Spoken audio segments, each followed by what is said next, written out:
Hello and welcome to the special 100th edition of Foreign Correspondents. I'm Somi Sorang with our panel of foreign journalists. Welcome to the program. Good to be back. Thank you for being here.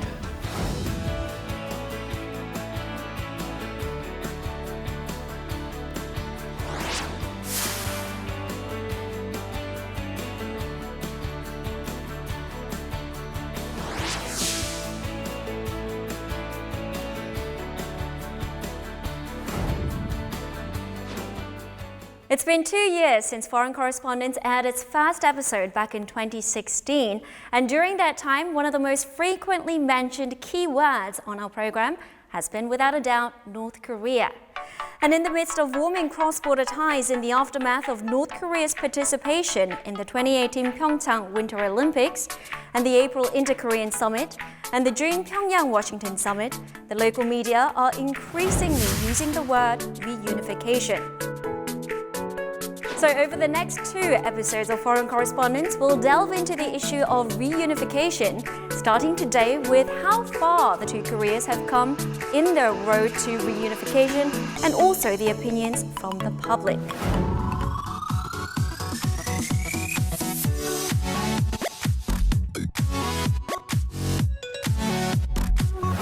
So from cross-border exchanges to the agreement on a third inter-Korean summit, there have been many North Korea-related issues in recent weeks. So Fabian, what stood out the most for you? I think the most interesting story is a story that's actually in the making right now. Moon Jae-in gave a speech during Independence Day and he said that inter-Korean railroad projects will be started before the end of the year. 저는 오늘 동북아 6개국과 미국이 함께하는 동아시아 철도 공동체를 제안합니다. 동북아 상생 번영의 대동맥이 되어 동아시아 에너지 공동체와 경제 공동체로 이어질 것입니다. And as we know, the idea of having an inter-Korean railroad, that's not new. That was also during the previous government, but it was always an idea where you knew the realization will be very tough and very difficult. But I think now is actually the opportunity that this becomes true. So I was pretty excited about that. And I think this will be a really interesting story to cover. Absolutely.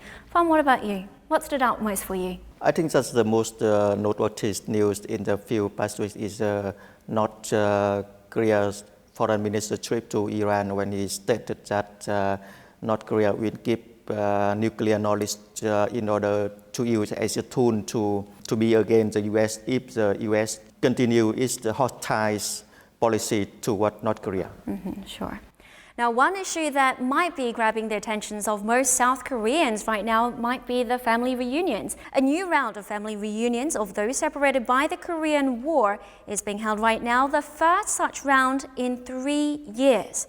Now, these family reunions, while obviously they are welcome news for those taking part, some pundits say that they're on again, off again nature, depending on which administration is in power.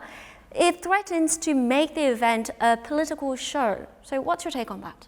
Yeah, I think that it's good news that it's happening again. I've spoken to families that have been separated by the war. You learn how devastating this separation has been for them. So it's nice to see that it's underway. But at the same token, it's kind of, I wouldn't say too little, too late, but it's a small number, a fraction of the ones that have been separated. Yeah, I realize it's been a political kind of football back and forth, but I would say for the most part, it's been North Korea that has been the less willing participant, not just in allowing families to meet, but in terms of just allowing communications. There's a video channel that's been set up for years that I think has only been used like once. They're not allowed to exchange letters. So North Korea has been the more recalcitrant partner in this all along. You mentioned that the numbers have been too small, so let's have a look at those numbers.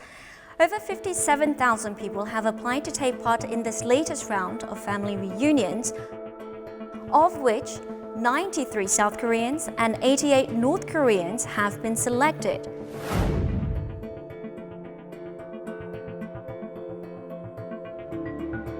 And in terms of age, 6 out of 10 participants are over the age of 80. 이름이 없어요?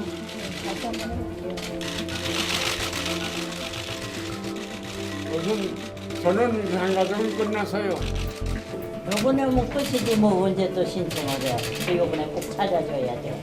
So it's quite evident that compared to the sheer number of those who would like to be reunited with their family members, these reunions are too rare in frequency and too small, as you mentioned, in scale. So Ueno, what do you think is the reason that these reunions are not being held on a regular basis? I think it was because North Korea has the provocation, like ballistic missiles or nuclear tests, this kind of thing. So in the side of the humanism, it has been a problem, but it couldn't be helped, I think. Couldn't be helped. All right, let's shift gears and move into the world of sports. The two Koreas marched under a unified flag together at the opening ceremony of the 2018 Jakarta-Palembang Asian Games and fielded a joint inter-Korean team in women's basketball, as well as the canoeing and rowing events. So Frank, how will these sports exchanges help the two relations going forward? Well, I think they'll help the two relations going forward. They'll also prevent some type of provocations or perhaps the warlike rhetoric that we saw back in 2017. While North and South Korea are getting along so well, although it's in, granted an area outside of the security environment, outside of negotiations on denuclearization, in sport, this engagement between the two Koreas forces the other countries, the bigger countries, the other four powers involved to deal with this issue a little bit differently than they might if North and South Korea had antagonistic relations, as we saw under the Park Geun-hye and Lee Myung-bak administrations. So on that score, I think Moon Jae-in's policy, given in his campaign promises and now executed throughout his first year in office, to engage North Korea despite these other problematic relations with, again, the outside powers, will bear fruit perhaps in the long run. Already we've seen how even North Korea and the United States have changed vastly their rhetoric over the past 6 months or so. Sure. So in light of these developments, sports cooperation, the family reunions, the local media have been increasingly mentioning the word reunification. And on July 31st, the Ministry of Culture, Sports and Tourism conducted a survey on the South Korean public's view on reunification. The results indicate that 8 out of 10 respondents said they thought reunification could indeed take place. Do you think reunification is realistic, that it will happen in the near future? In the near future, no. But I think that there are indications, if this period of calm and cooperation continues, that there could be more exchanges. They could be more cooperation. There could be expanded economic ties. What's hard to conceive of is that there would be two-way exchanges, that North Koreans would be easily able to come over to the South for, say, tourism purposes. Sure. So I still can't get my head around that part of it.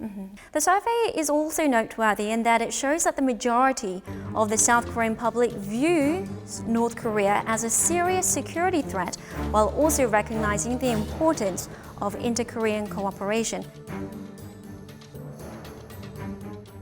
So Frank, why do you think we are seeing the coexistence of these two views, that North Korea is a serious security threat, but we also need to cooperate better with the country? I think both of those are true. Keep your friends close and your enemies closer is one of the sayings that you hear expressed by politicians and Machiavellian analysts all the time. And North Korea does maintain a position as a security threat to South Korea. We don't need to go far back to list the various provocations that have taken place between the two countries, just into the Park Geun-hye and the Lee Myung-bak administrations.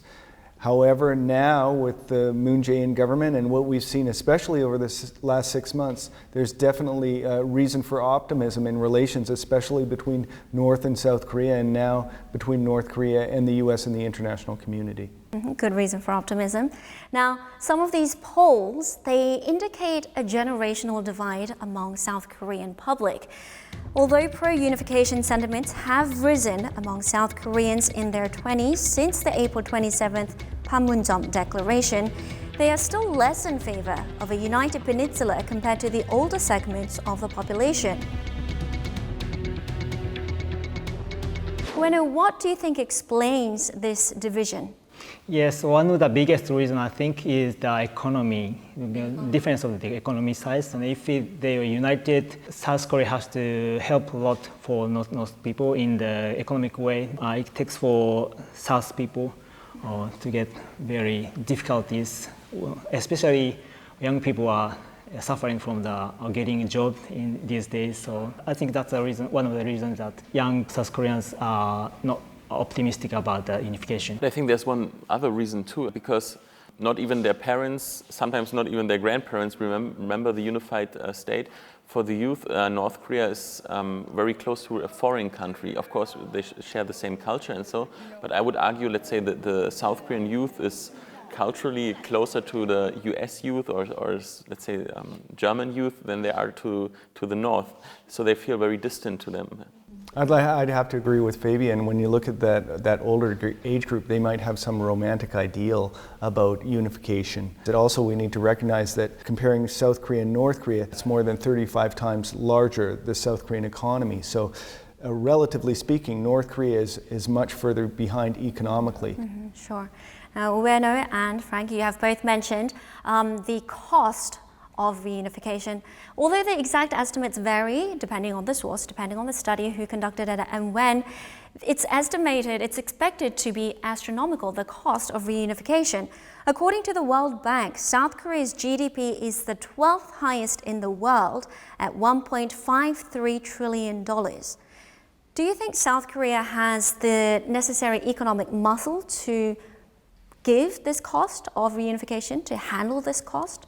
I don't know that it does on its own. I could imagine a situation where maybe the other powers in the region and the US contribute some of the cost, but yeah, as you said, some of the estimates are, they range from like 500 billion to 5 trillion, so I don't think that's something that South Korea could easily absorb. And then I think there's also just unforeseen costs or maybe incalculable costs at this point, just in terms of, say, integrating North Koreans into this economy in terms of just their health issues, malnutrition, things like that, things that may play out over a generation where, an undernourished and, a group of kids now is going to grow up with developmental problems. I mean, there's many factors to take into consideration, but yeah, possibly other countries would have to get involved, I think, to help. Other countries will probably have to chip in and help out.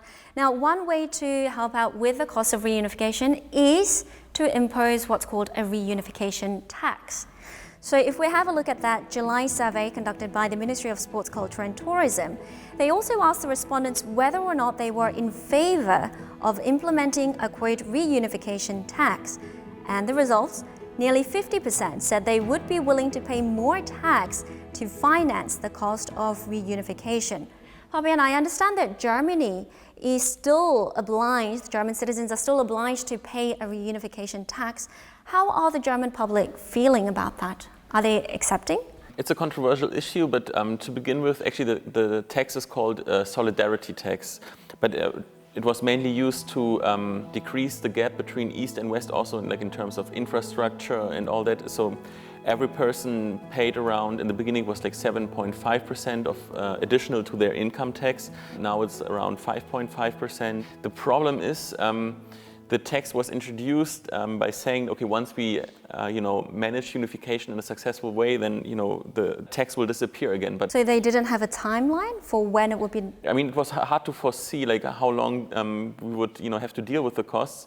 And by now, actually, some critics say because the tax is not purpose bound, so the state has another source of revenue, and how the state basically uses the tax, that's not really transparent. So the government actually has promised that by 2030, and it's still a long way to go, there won't be any solidarity tax anymore. So 12 more years to go. All right. Now coming back to South Korea, although many people, they agree that eventual reunification should occur, not everyone favors such a scenario. So which part of the South Korean public do you think is opposed to reunification? I think there's parts on the left and the right who are opposed to reunification and would see the cost and the chaos that it would cause. I do think that's why the Moon administration Their approach seems to be much more gradual in nature.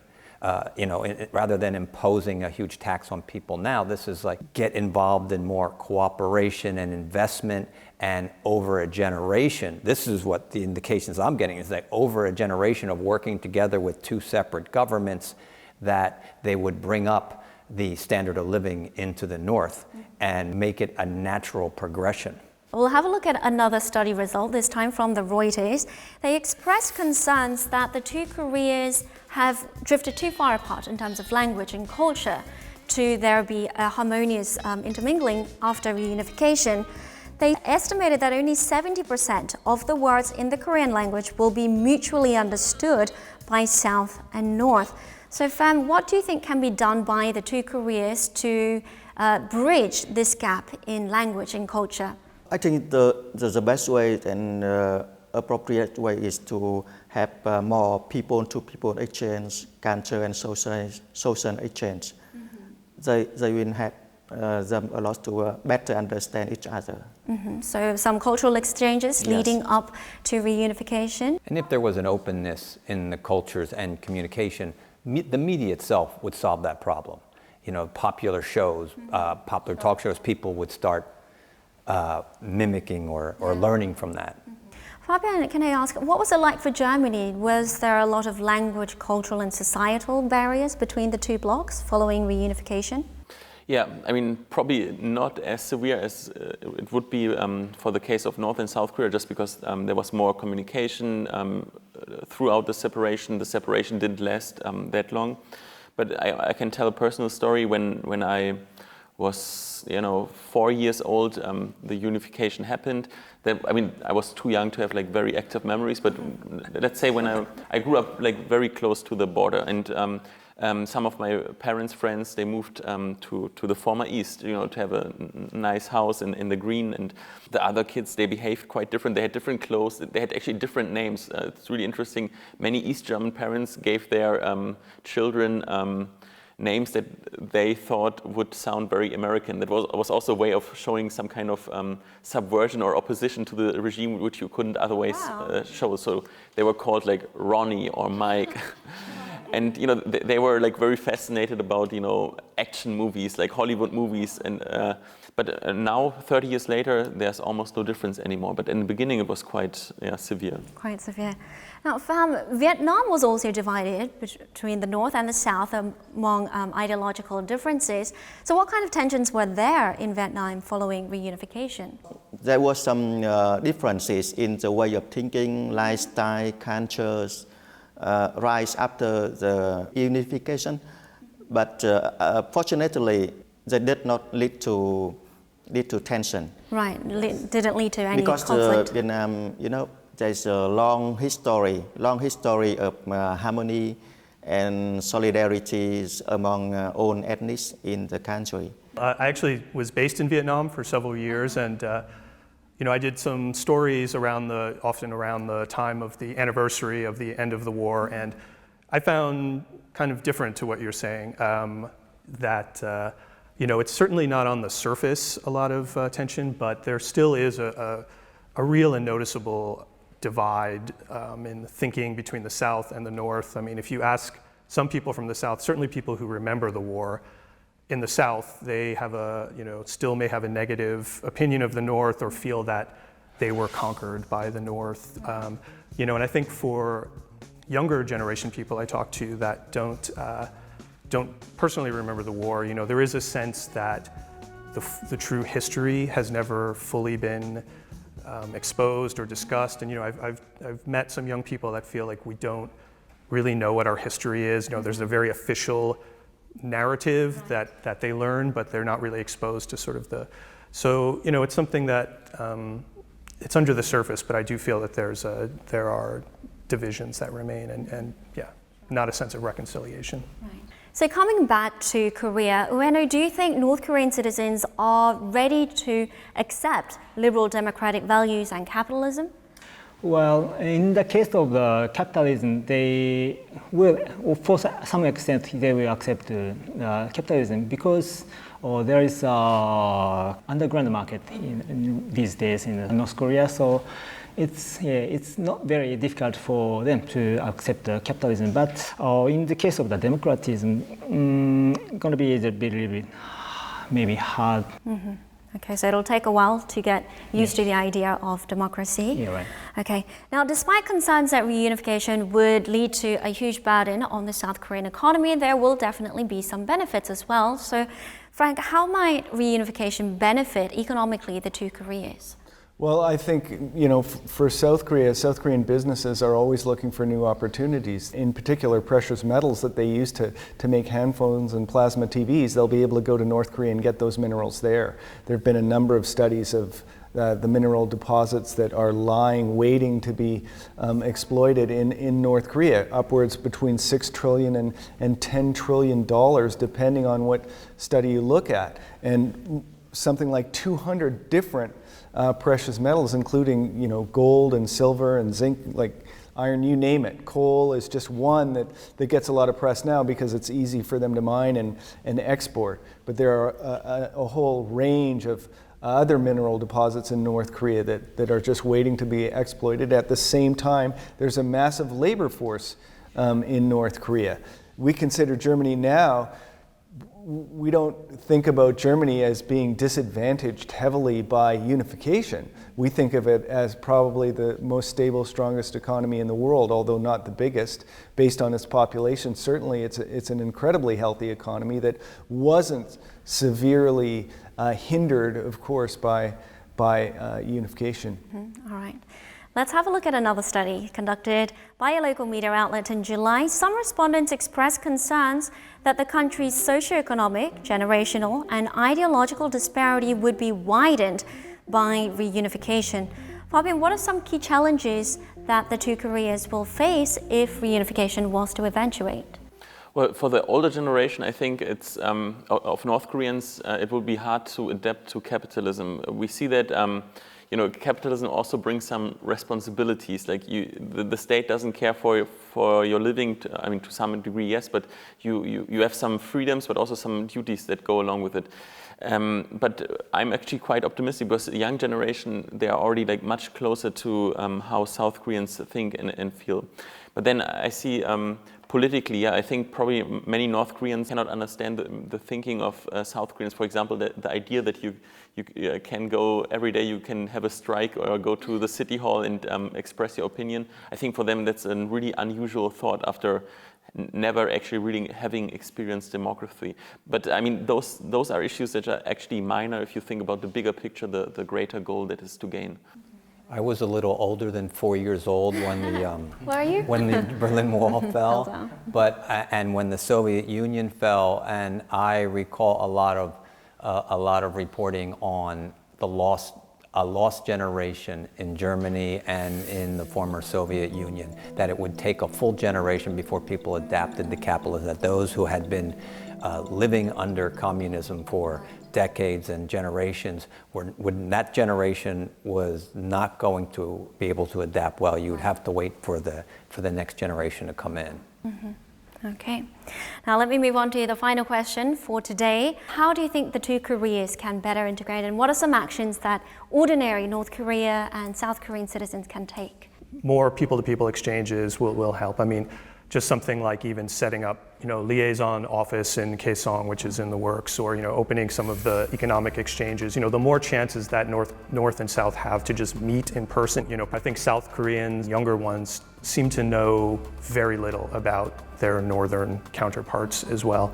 So, perhaps as the momentum continues, there'll be a greater interest in, the more opportunities there are to interact, the better it may lay the groundwork. Yeah, I'd just like to add, I think what North Koreans could do is maybe approach their own government with a little bit more critical and open mind. And what can the ordinary South Korean do? When they have those joint hockey games and the participation in other cultural events, come out for those events. Fill the stadium. Show your interest and passion for unification, and you'll push that process forward. Push it quicker. All right, we'll have to wrap it up there. Thank you very much for your insight. Thank you very much. All right, in the midst of warming inter-Korean relations this year, there have been growing whispers of reunification, and now might be the perfect time for the entire country to come together and seriously weigh in on this possibility. Next week on Foreign Correspondents, we'll continue on with the topic of reunification and look at the growing inter-Korea relations, cooperations, the future outlook of the inter-Korean relations, and also the role of its neighboring countries. That's all the time we have for today. Thank you for tuning in, and goodbye.